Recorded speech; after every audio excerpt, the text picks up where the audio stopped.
Hey, what's up guys? Thanks for joining me on this week's YouTube video. Today we're going to go over how to quickly increase your knowledge in real estate investing and really try to understand as much as possible before getting started. So the very first thing I want to talk about is listening to podcasts. So there's a ton of real estate investing podcasts out there. My favorite is the Bigger Pockets podcast. They have a lot of great information there. And what you could do is put on the podcast while you're driving to work, so that 15, 20, 30-minute commute time, you can actually use that to listen to the podcast and gain a ton of knowledge from other people's experiences. Why waste your time trying to figure things out on your own when you have somebody who's done this for 5-10 years and they can just give you a synopsis of how they invest in real estate and how they use strategies to basically maximize their cash flow on a property. There's a couple other real estate investing podcasts that I would recommend. I feel like the Real Wealth Show by Kathy Fetke is also very great. Another one is the Old Dogs REI Network. He specifically gears it toward older people who are interested in getting into real estate investing. So those are some podcasts you can check out. But honestly, you can just type in real estate investing podcasts and kind of look through the different podcasts and see which ones make sense for you, which ones you kind of relate to and everything like that. But I would recommend starting with the Bigger Pockets one.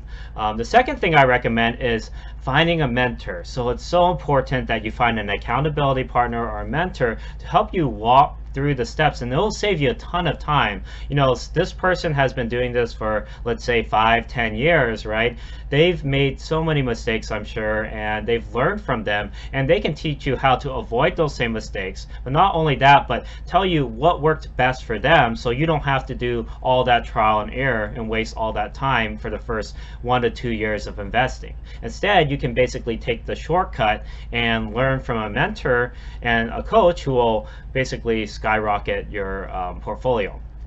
If you think about it, like even great basketball players, they have really great coaches. Great golfers, right, really have great coaches. So it's important to always surround yourself with people who are better than you, who know more than you, so that you can really accelerate that learning curve there. Another question I get a lot is, how do you find a mentor? So one way to find a mentor is actually listening to those podcasts, because they interview a lot of people who invest in real estate, and a lot of them can help mentor you in their field of study, in their field of real estate investing. So at the end of every podcast, every interviewee has the chance to basically say how you can reach them.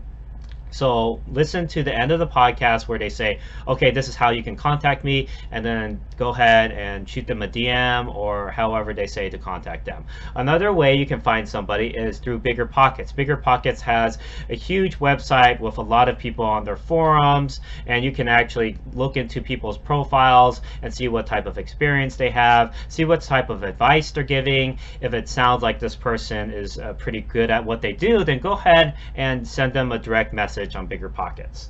Now, the last thing I want to say is you can read as many books as you want, right? You can get as much knowledge as you can get. But if you never take that first step, you're never going to get anywhere, right? You have to take action. And there's a saying called ready, fire, aim.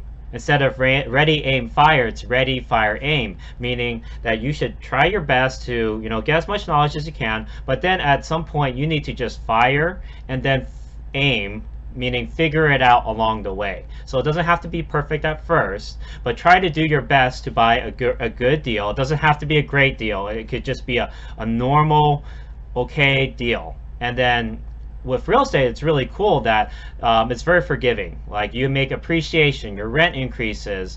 A lot of times, even if you lose money at the beginning, you make up for all that lost money in appreciation. For example, when I lost $30,000 on my first property, it went up $168,000 in value over the past 5 years. So that initial $30,000 wasn't that much money to me over the long run.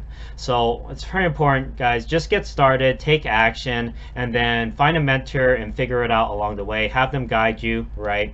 But take that first step. It's the hardest thing to do, but it's the most important step you'll take. Okay, I hope you guys enjoyed this video. Please like and subscribe to support me, and I'll see you guys on next week's YouTube video. Thank you.